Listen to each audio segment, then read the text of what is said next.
We begin, as we so often do, with a woman who had $31 to her name and nowhere left to sleep. Ines Alarcón was 41 years old the autumn she stood on the courthouse steps of Piedra Alta in the New Mexico territory and watched strangers bid away the last pieces of the life she had built with her husband. It was Silas Crane, no relation to gentleness despite his soft-spoken manner, the territory's most prosperous land broker, who had called in a debt that was never truly owed, forged in the fine print a mortgage her husband Tomas had signed in good faith and never fully understood. Within a season, the cattle were gone, the house was gone, and Ines was left with a carpet bag, a rosary that had belonged to her mother, and those $31 folded into a handkerchief. When the auctioneer, almost as an afterthought, mentioned the old Mission Santa Ines Chapel, roof caved in, bell tower cracked, condemned by the county and ignored by every serious bidder in the crowd, Ines raised her hand and bought the ruin for $12, a price so small the auctioneer laughed and moved on before the dust of her decision had even settled.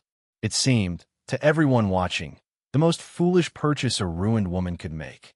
But sealed inside that crumbling bell tower, wrapped in oiled cloth and forgotten wax, waited a silent witness that would not only rewrite what people believed about Ines Alarcón, it would restore to an entire town the very ground beneath its feet. Settle in, and let us tell you the story of Ines Alarcón.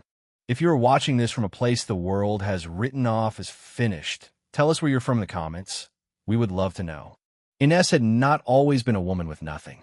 She was born in 1848 in the small farming settlement of Rio Seco, the third daughter of a blacksmith named Esteban Alarcón and a seamstress named Concepcion, whose hands were never idle and whose voice, low and steady, Ines carried with her for the rest of her life. Esteban taught his daughters that a thing was never truly broken until you had turned it over in your hands and looked at every side of it.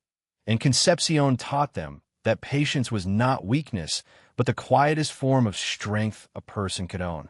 It was from her mother that Ines learned needlework so fine that women would ride 2 days to have her repair a wedding dress. And it was from her father that she learned to read the bones of a structure, to look at a sagging beam or a crumbling wall and see not what it had become, but what it might still be. As a girl, Ines used to follow her father into half-collapsed barns and tell him, with unshakable confidence, exactly where the rot ended and the good would begin. He would laugh and say she had an eye for what other people gave up on too quickly, and he was not wrong. That I would matter more than either of them could have imagined.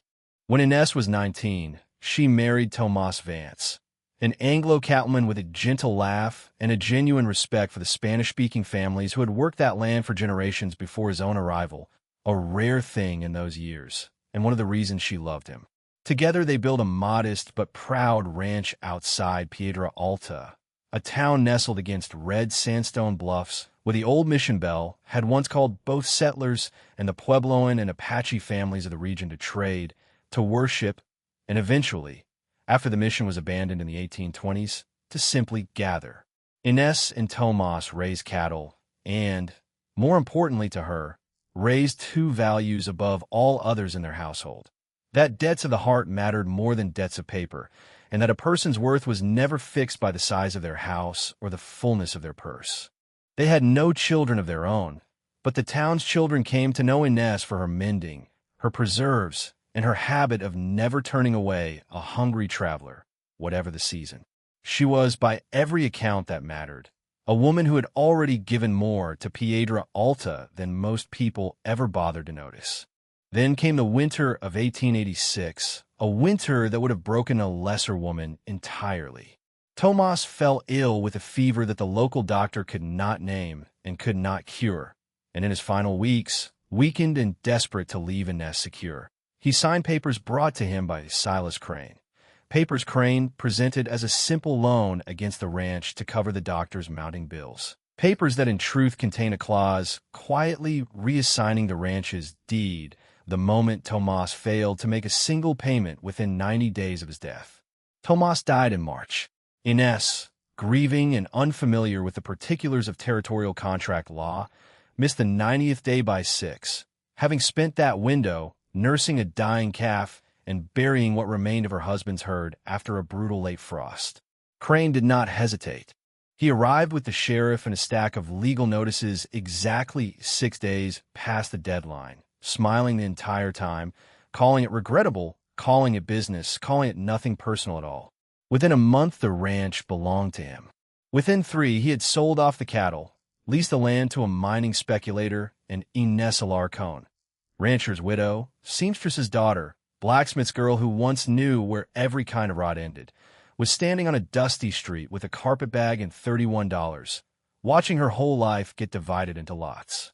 She had considered, for one long night in the boarding house that took pity on her for a week, simply leaving Piedra Alta altogether and starting fresh somewhere no one knew her name or her shame. But something in her, the same something her father had noticed in the barns, refused to let her walk away from a town she still loved, even one that had, in its confusion and fear of Crane's growing influence, mostly looked away while it happened to her. So when the county announced it was auctioning off several parcels of unclaimed or condemned property to recover unpaid taxes, Ines attended not because she believed she could afford anything, but because she could not yet bear to leave. The auctioneer moved briskly through the properties that morning. A burned granary, a defunct trading post, 2 plots of scrubland nobody wanted, and saved the old mission Santa Ines Chapel for nearly last, mentioning it almost apologetically, as though embarrassed the county had bothered to list it at all. The chapel had stood empty since the mission was secularized decades before Ines was even born, its adobe walls slumping in places, its roof open to the sky over the old nave, its bell tower cracked along one seam and leaning with the patient exhaustion of something that had simply been forgotten rather than destroyed. No one in the crowd raised a hand.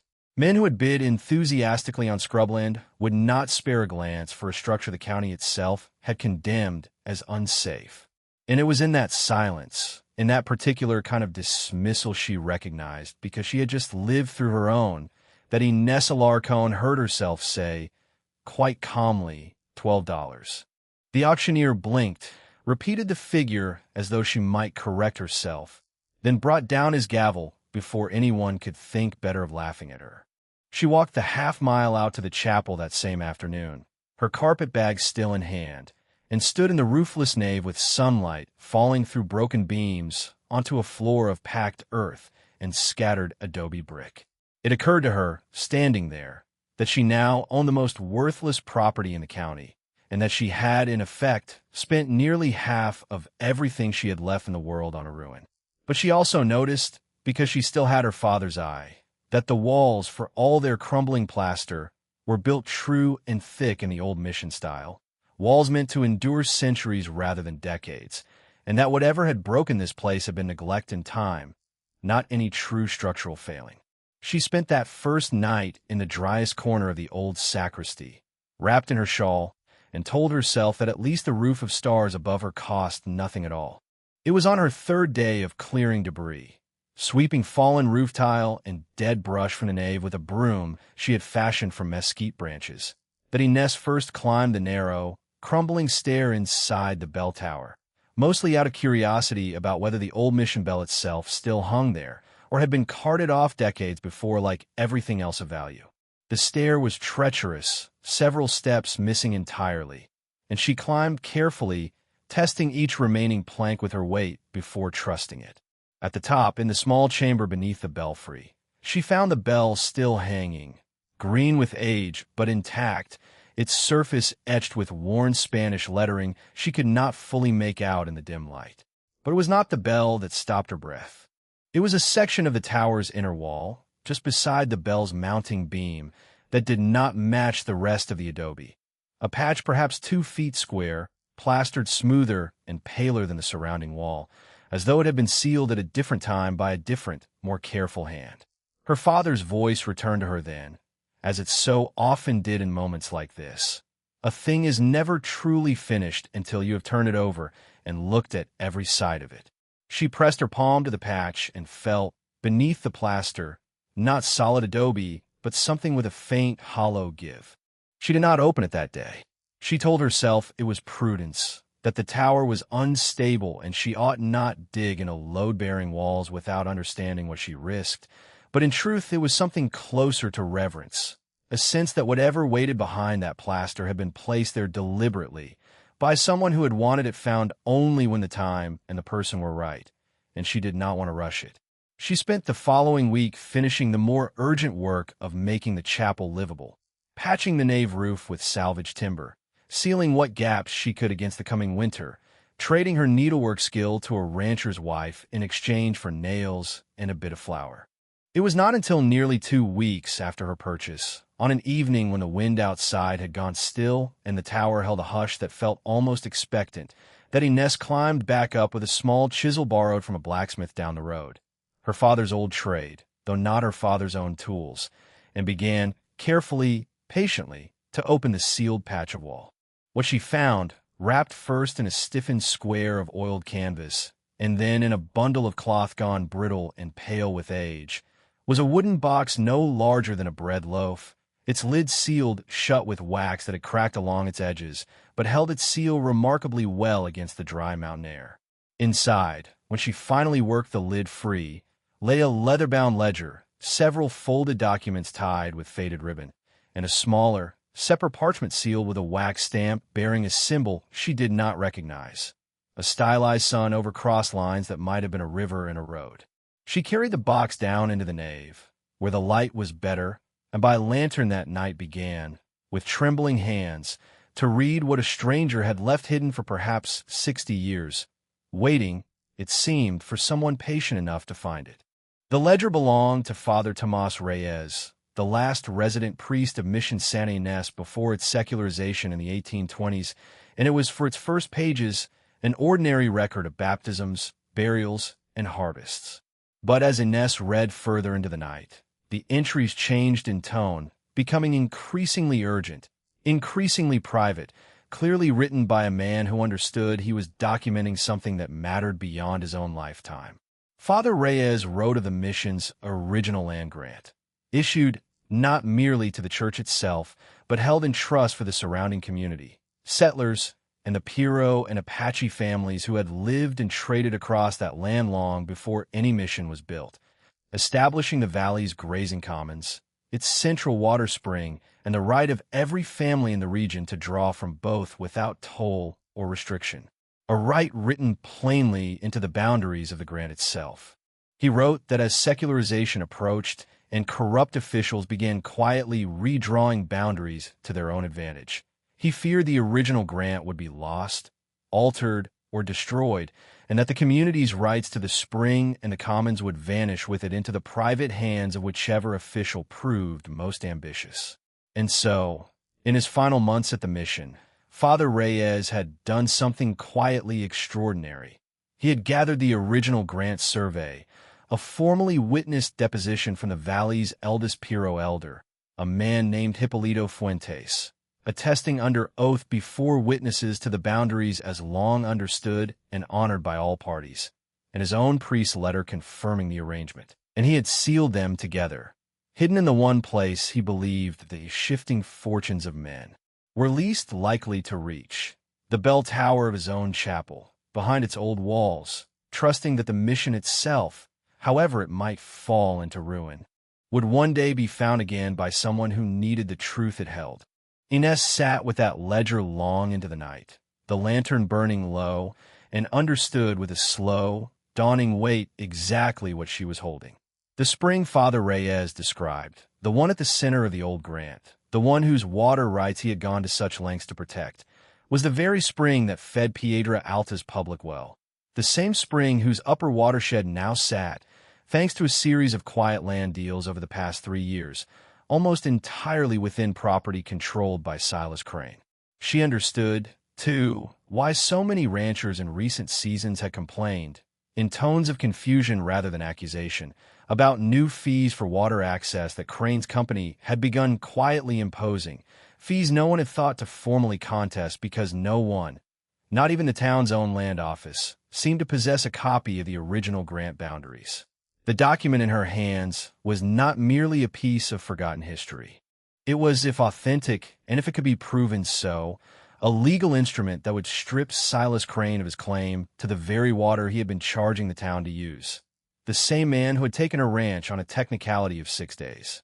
She did not sleep at all that night, turning the sealed parchment over in her hands, careful not to break its wax before she understood what protection it might need.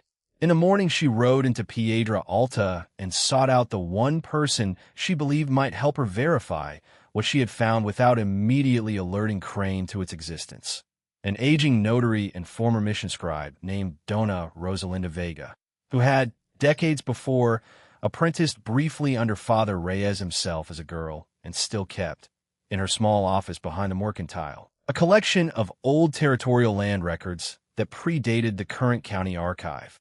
Rosalinda's hands shook when she recognized Father Reyes's handwriting on the ledger's first page, and shook further still when she examined the elder Fuentes' deposition and confirmed, from her own memory of the man and his family's mark, that the signature was genuine. "It is real," she told Inés quietly, and then, after a long pause, "It is also dangerous, Mija. You understand what you are holding." Word travels quickly in a small town, and it did not take long, perhaps 10 days, by Inés's own reckoning, before Silas Crane learned that the widow whose ranch he had taken had bought the old mission ruin and been seen more than once in serious conversation with Rosalinda Vega over old documents. Crane, never a man to leave a threat unexamined, arrived at the chapel himself one bright, cold morning, immaculately dressed as always, and offered Inés, with the same smile he had worn the day he took her home from her, $200 for the chapel property, no questions asked, cash in hand before noon. It was to a woman who had recently owned nothing but a carpet bag, an almost unimaginable sum, and Crane clearly expected it to be irresistible. When Inés declined, politely but without hesitation, his smile thinned, and he suggested, in the mildest possible tone, that a woman alone in a condemned structure might find the county reconsidering its safety, particularly if certain reports were made to the right offices. It was not quite a threat. It was, Inés understood clearly, exactly a threat, delivered the way Crane delivered all of his cruelties, wrapped in civility, deniable in a courtroom, unmistakable to its intended target. In the weeks that followed, the pressure mounted in small, deniable ways. A county inspector arrived unannounced to reassess the chapel's structural safety, though Inés suspected, correctly, who had requested the visit.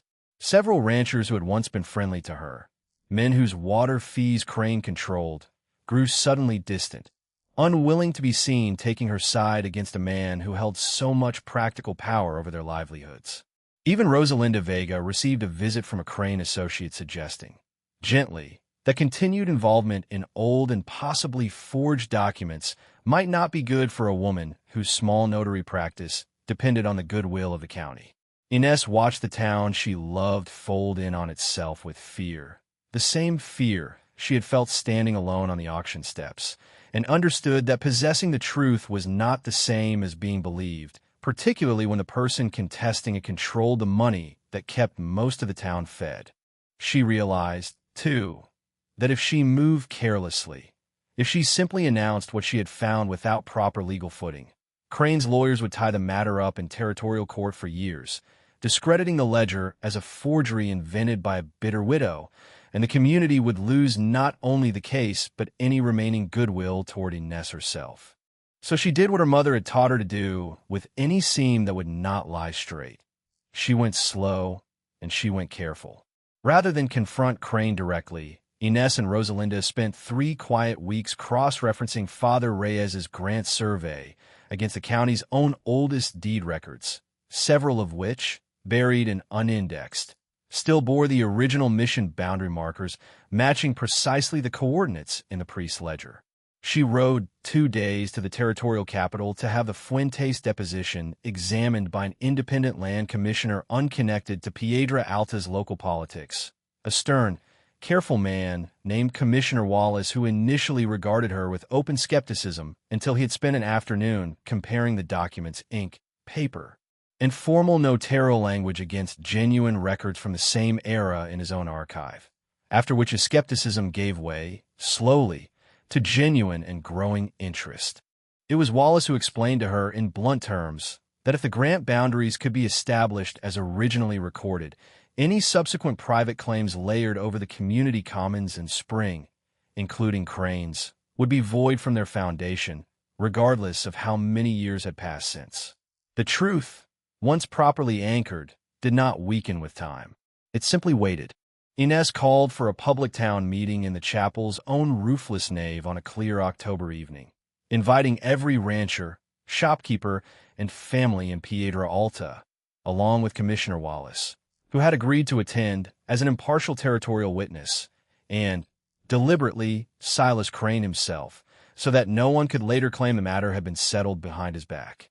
The town arrived uncertain and murmuring, many clearly torn between curiosity and fear of Crane's displeasure, and Crane arrived last of all, composed and faintly amused, as though humoring a foolish woman's theatrics.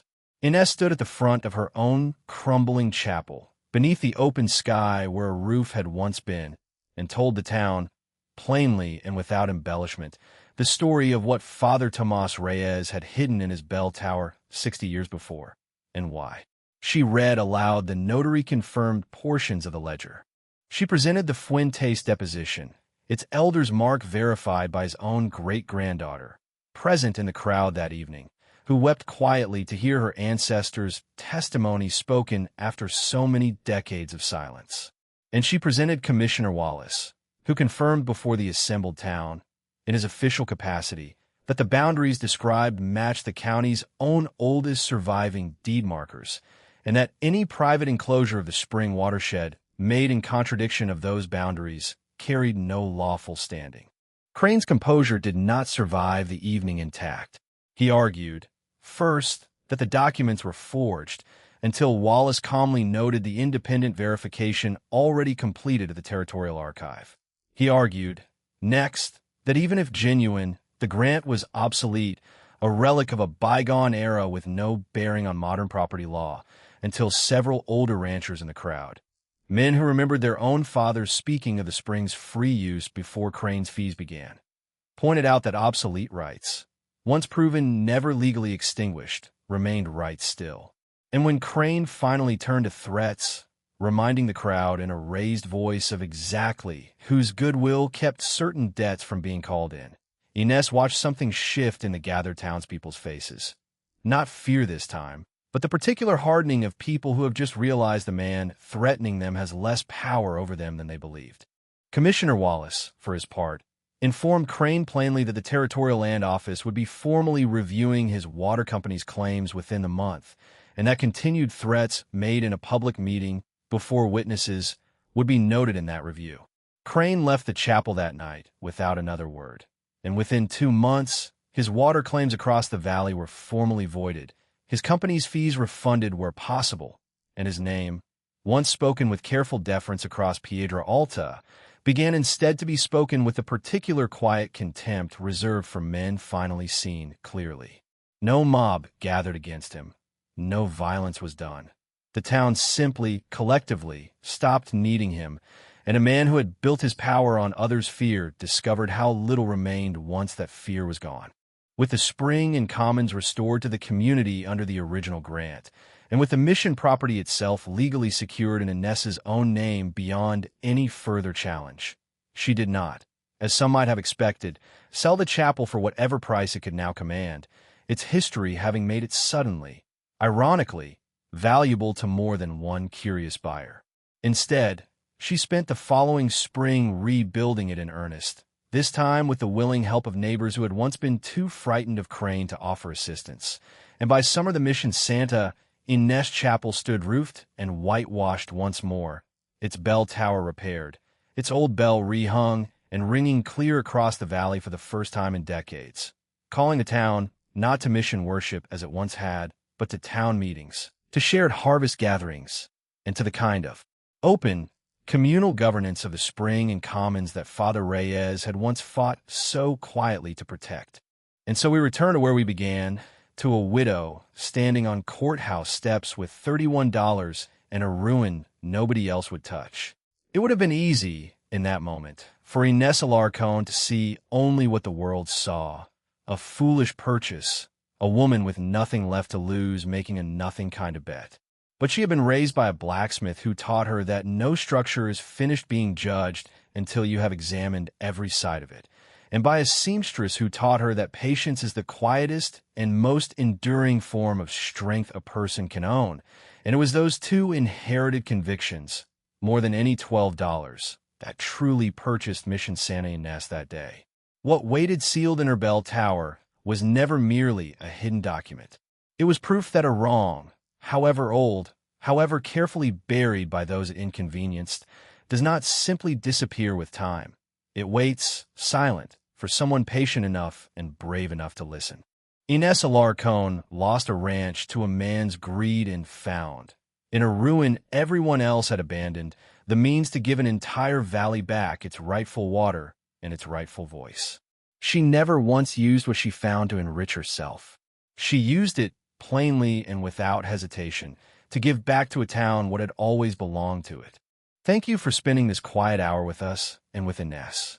If her story moved you, we would be grateful if you shared it with someone who might need reminding that overlooked things and overlooked people often hold more value than the world is willing to see at first glance.